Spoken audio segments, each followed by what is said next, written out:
The words that will comfort me, I am. The words that inspire me, I am. Hello, and welcome to that Oneness Guy podcast, a podcast covering the many aspects and elements that embody oneness, our inherent eternal truth and birthright, reminding us that we are connected to one and all as individualized expressions of one source. I am your host, Danny Rongo, and yes, I am that Oneness Guy. As an author, speaker, and singer-songwriter, I continue to share my unique message of oneness. So, let's get right into podcasting. To words that encourage me, I am. Hello, my friends in oneness, and thank you for tuning in. My last 4 episodes featured very unique and spiritual guests that provided for outstanding conversations.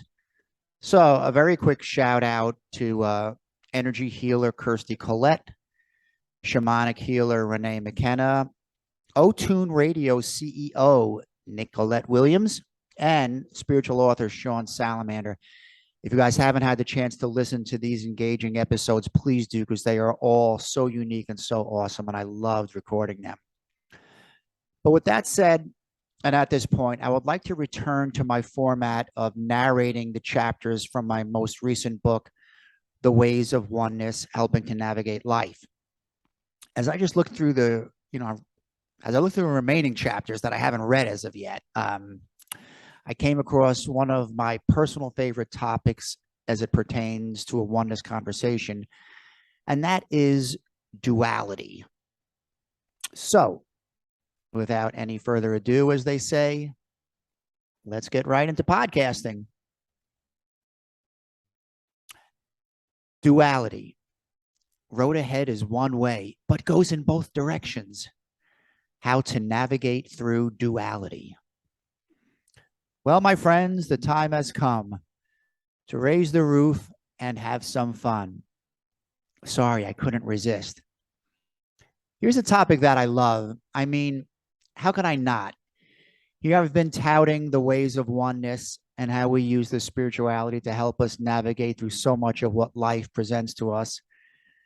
Everything that I've been reading, watching, and listening to for the past 40 years regarding oneness has led me to one specific theme.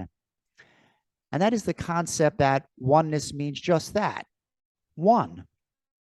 One with each other, one with everything on this planet of ours, and last but certainly not least, one with God. Now, all of that is good. All of it makes sense and resonates throughout every ounce of my physical self as well as my spiritual self. But wait. Look at what I just said there. Resonates through every ounce of my physical self as well as my spiritual self. I said physical self and spiritual self. So there's 2 of me. There's 2 of us. Right? Of course there is. You knew that. And this is where this most interesting of topics regarding oneness, and especially how we navigate through it, comes into play.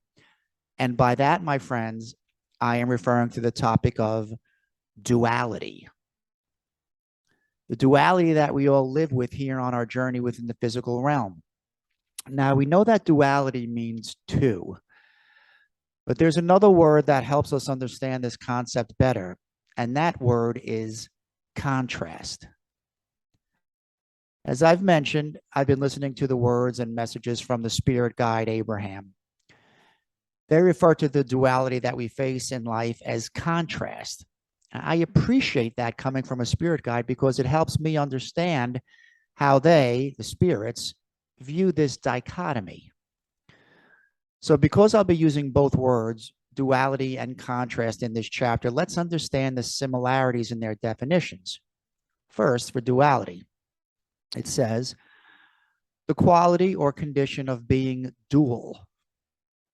Now, for contrast, it says, the state of being strikingly different from something else in juxtaposition or close association. Now, when I first looked at these definitions, I had an immediate observation, and that was the word strikingly. I mean, I know what both words mean and how they're used, but strikingly sticks out like a sore thumb. It tells me that when something is in close association, as the definition states, that whatever is in contrast to that is different.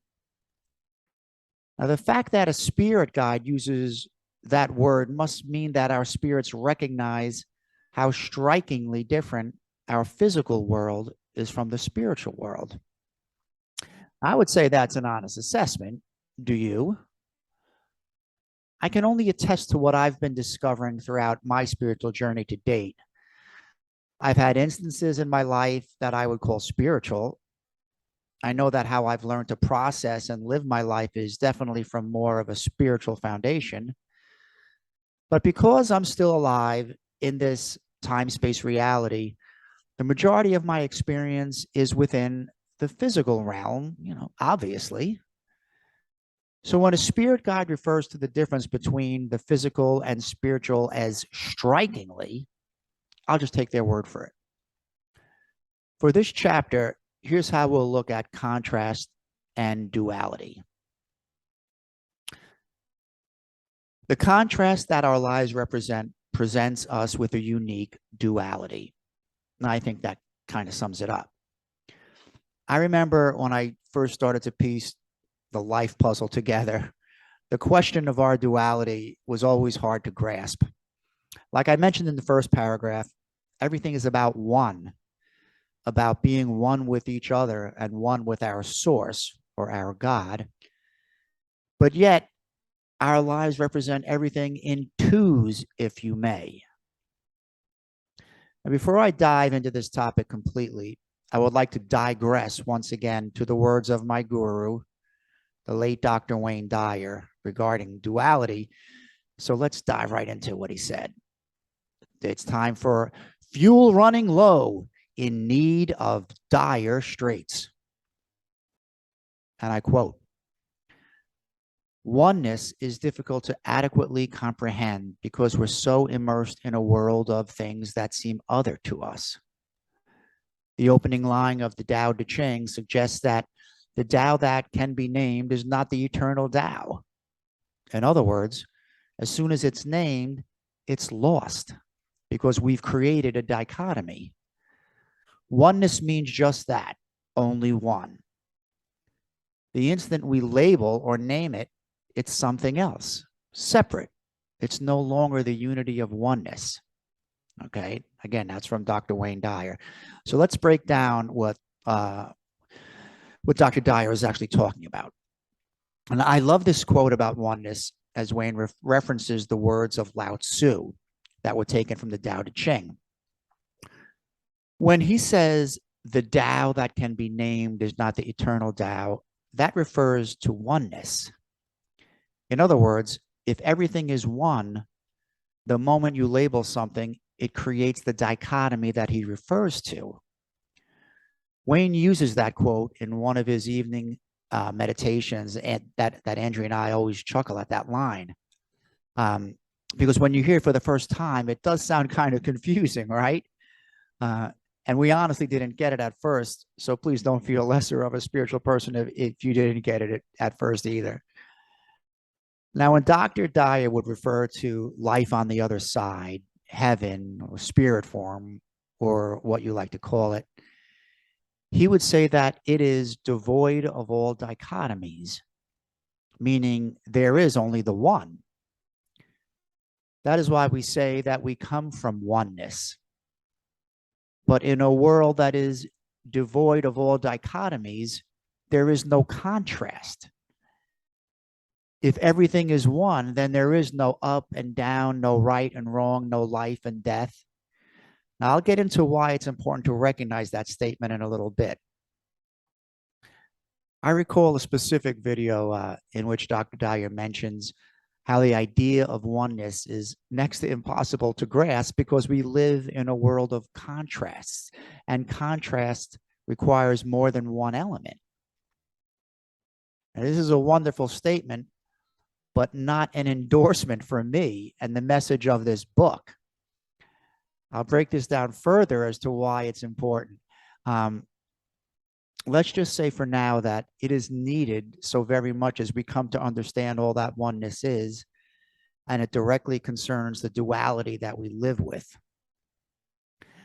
Now, Wayne often used an example by comparing how our fingers, although a separate entity, are a part of our bodies. We know our bodies to be one, but we have these separate parts that work independently. Now, this is a great analogy for oneness, as we know that we are all individualized expressions of one source. Or put in other ways, we could be considered the fingers of God. Makes me chuckle. But what I'd like you to think about for a moment is this. Dr. Wayne Dyer, one of the greatest messengers of all time, and my spiritual guru, said that the idea of oneness is next to impossible to grasp because we live in this world of contrasts, and contrast requires more than one element. So here I am, yours truly, that oneness guy, sharing a message that I've been cultivating my entire life that's based on the premise of you understanding that we, in fact, are one, regardless of the duality we face in life. Now, talk about an uphill battle. Let's break that down, what Dr. Dyer is talking about. Now, what are the difficulties that one specific sentence might present us as we continue this talk about duality? Okay. The sentence that says how oneness is next to impossible to grasp. But in reality, it's not. And here's why. Because the words that Dr. Dyer said are implying that the reader does not know what oneness is. Wayne knew better, I know better, and you know better. In my last book, I have an entire chapter dedicated to the many ironies and dichotomies that we face in life. In that chapter, I address the dualities that we face. But I preface it with one very key, important aspect of oneness. And that addresses that while we are at home, on the other side, if you may, and in our pure spirit form, that we are oneness, one with all. In that spirit form, there is only one, and that is all we know. This is our truth, and what we know is the foundation of oneness.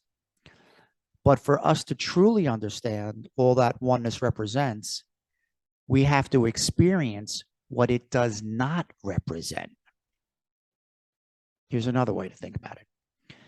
If we come from a source that is devoid of all dichotomies, which means that we exist in a state of pure oneness, how can we experience duality?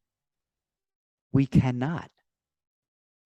In our essence of pure oneness, there is no up and down, right or wrong, night and day, or life and death. There is just one.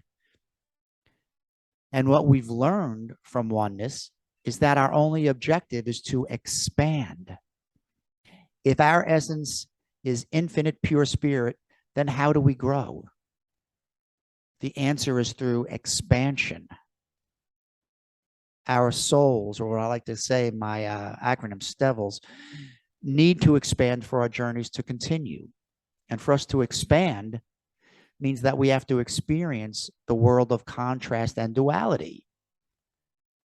In other words, for us to realize what we are, we have to experience what we are not. Now, let me say that again, my friends, because it's so vitally important in our conversations about oneness. For us to realize what we are, we have to experience what we are not. And that, my friend, is the answer to the question, why are we here? Because from the split second when we incarnate into this life within our mother's womb as an embryo, we immediately experience the world of duality. We came from one, but in an instant, we are thrust into a world of contrast. The act of being born into a body as a human being is the beginning of our duality. We need to understand this. Speaking of our incarnation, Wayne Dyer says a great story that I reference in my book. He points out that for the first 9 months of our existence within our mother's womb, we survive all by ourselves. And because we just came from total oneness, we don't wonder when our next meal will be. We don't worry about being safe. We just allow our lives to unfold in the most natural of ways.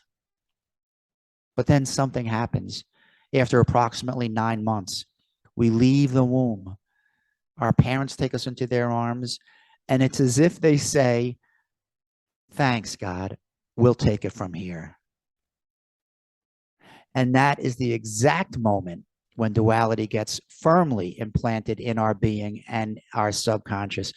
Because from that point on, we truly get to experience all that we are not. We get to experience the differences between light and dark, between love and fear, between up and down, in and out. And last but certainly not least, we get to experience both the physical and the spiritual. And a simple example of that is how we can move our fingers. Yeah, that's right. I'm getting back to the fingers again. We look and see our fingers moving, right?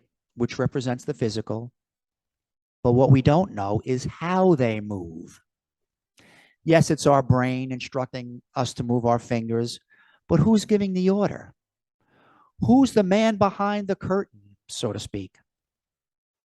It's our spiritual side that represents who and what we are, and that gives the order. But from that moment when we are born, everything we experience leads us to believe that this is all there is. Because with every passing second that goes by after our birth, we, unfortunately, move further and further away from oneness and deeper into the physical and the world of duality.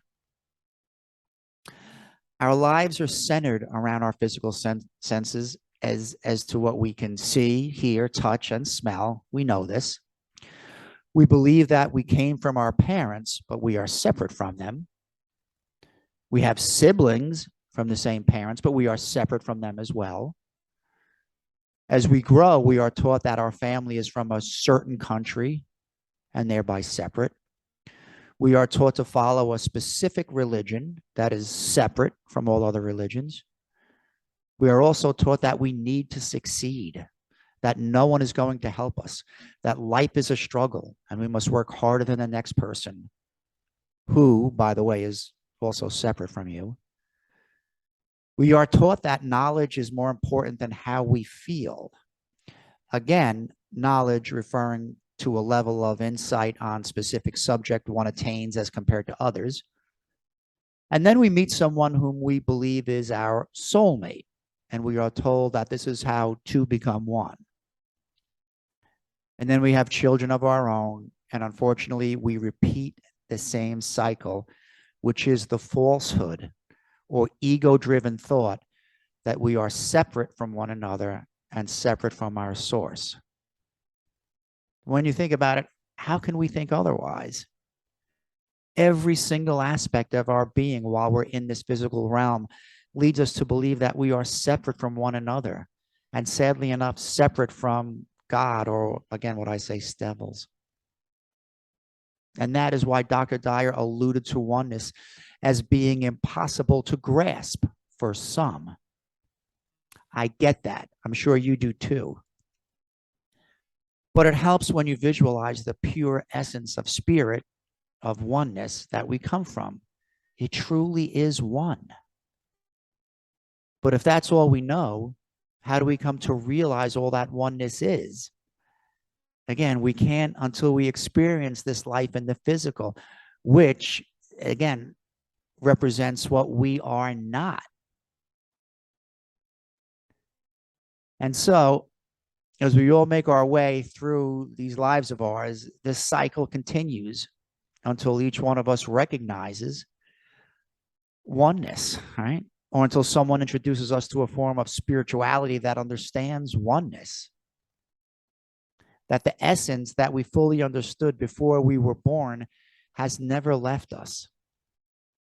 And to put it in the words of T.S. Eliot, who once wrote that, we shall not cease from exploration.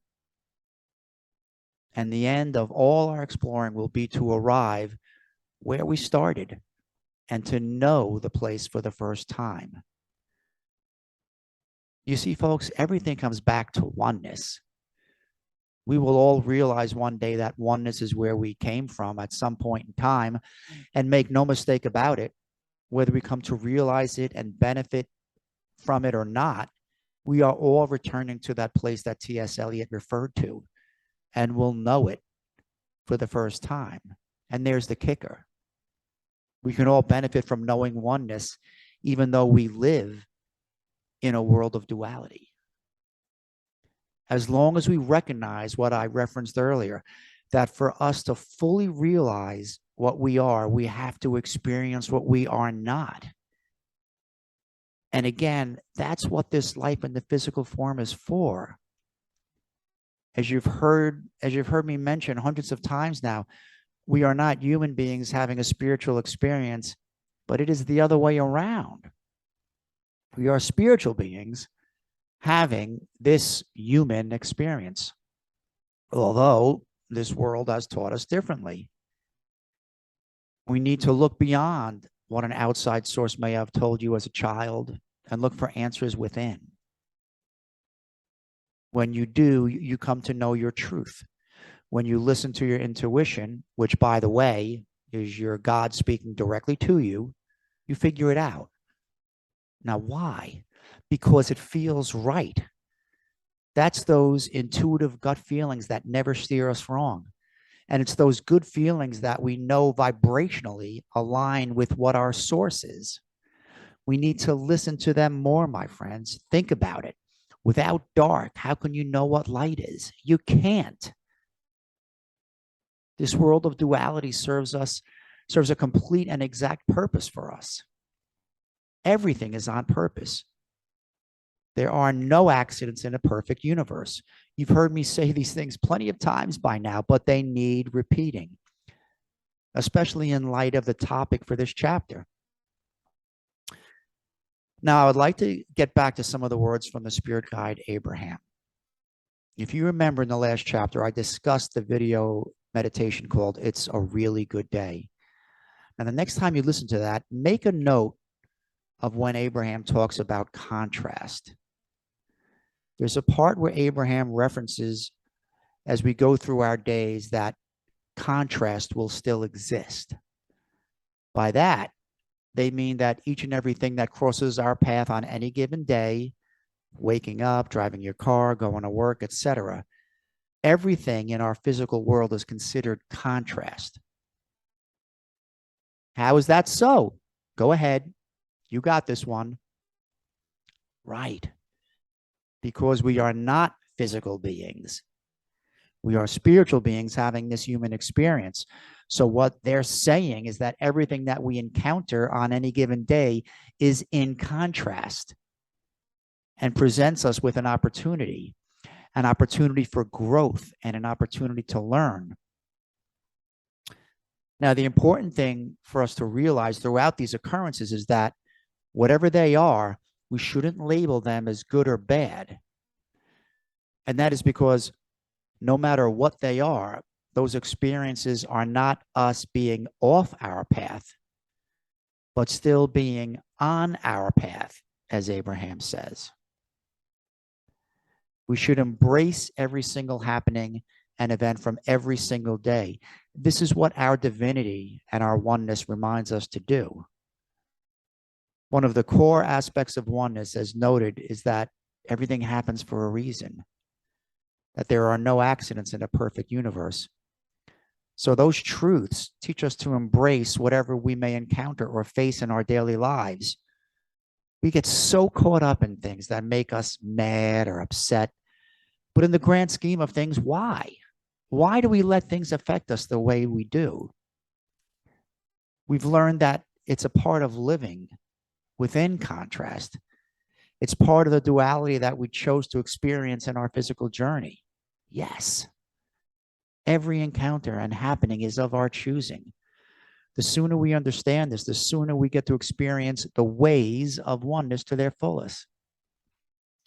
Now, even as I'm typing out these words, I'm filled with excitement because every time I might type or speak these words, it reiterates the truths a little deeper in my being. I love how that happens. Just by sharing these thoughts, I'm taking myself further along my spiritual journey. And that, my friends, are what it's all about. I recently held one of my one-on-oneness sessions just the other day with a friend of mine where I share these sentiments. And as we were wrapping up the session, which was held as a Zoom virtual meeting, send me an email if you'd like one. She was graciously thanking me for what we spoke about. I told her that the session meant as much to me as it did to her. And that was the truth. Because we're all messengers. We're all trying to help one another in some capacity. I've just been on this oneness kick for the past 40 years, so it's kind of my jam. So getting back to contrast, try to keep that concept in mind. Know that we live in this world of duality, but the contrast that it presents us with is all part of our divine plan. Have faith in the knowledge of that truth. Life truly is a stage, my friends. I still love and quote the famous Rush song, Limelight. All the world's indeed a stage, and we are merely players, performers, and portrayers, each another's audience outside the gilded cage. That's good. In the last book, I listed the entire William Shakespeare poem, it's called As You Like It, which famously starts with that same line. But it's the truth, dear friends in oneness. This world is a stage for us to co-create every day anew. I've always maintained that oneness in general helps to remove stress from our lives, specifically because of our connection to our source and the knowing that we have a partner in that source. But if we view this life of ours in the way that Rush and William Shakespeare allude to, doesn't that also remove stress? Think of it from the perspective of acting. That's what they're referring to. That we're all performing specific roles within this one enormous play. Everyone has a part and we're all connected. Now, here's the funny part. Who's the director of this global play? Two answers are correct here, by the way. If you said God, you are correct. And if you said me, meaning you are also correct. Because as we know, we are one with God. So if you knew that you were acting during the day, it would most likely remove some stress, right? You would view your problems from a different perspective because in reality, they are not yours. They are like props, if you may, all part of the illusion that the stage and acting represent. And that concept ties back into duality. It helps us to recognize what we've learned, that in oneness, that which is real never changes. At our purest form and identity, that is us. We are spirit or energy, and we never change. The world we reside in on this journey, the world of the physical, the world of time-space reality, and the world of contrast is changing constantly. It always has and always will. It does so to provide us with the duality that we need to experience, to realize and remember who and what we are.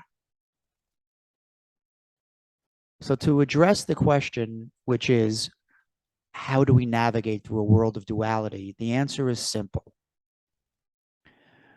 We need to know that we are one. First and most definitely foremost, this is our core. This is our creed, if you may. We need to know with every ounce of our being that we emanated from one source, that we are nothing more than individualized expressions of that one source. Because when we know this eternal truth, we can then understand that for us to fully realize what we are as that source, then and only then can we relate to this world of contrast. Because this world of duality provides us the perfect opportunity to experience what we are not. And that will all help us to live less stress-filled lives. That will remove some of the inherent burdens that a world of duality and contrast will naturally place upon us. And when we come to understand oneness as our totality and view this life of duality, wait, hey, that rhymes. Oneness is our totality and view this life of duality. Okay, move on. How can we not realize that this is the dream?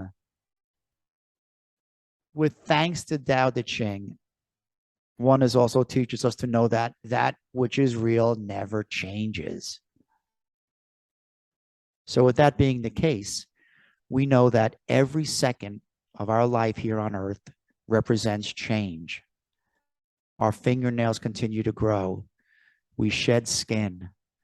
Our hair grows and changes to gray and white. Thank you very much. Seasons change continuously, but that which is real never changes. And that, my friends, are what we are, me and you. Spiritual beings that were thriving before we came into this time-space reality, and we will return to that thriving way of life at a time of our choosing.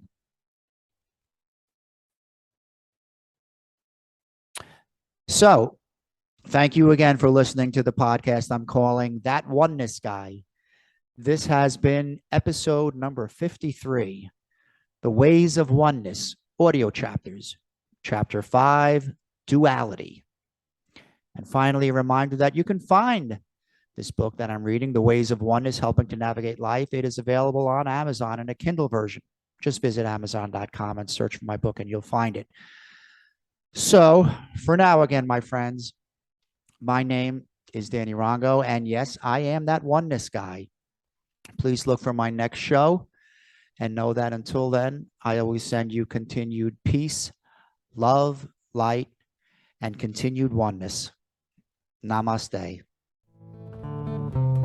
The words that will comfort me, I am. I thank you again for listening to That Oneness Guy podcast. Please take a moment to subscribe to this feed wherever you may be listening to or watching this podcast. And please look me up and follow me on social media. You can find That Oneness Guy on Instagram, Facebook, YouTube, and Twitter. Just search for That Oneness Guy. And finally, to stay in touch with all things oneness, my books, and performances, please visit my websites, thatonenessguy.com and dannyrongo.com. In closing, remember this. Oneness is not a religion. You can call it a spirituality, but it is more than that. It is a truth and a knowing. The knowing that we emanate from one source. Just like branches on any one tree, we are individualized expressions of that source. This is the truth of our race, the human race. I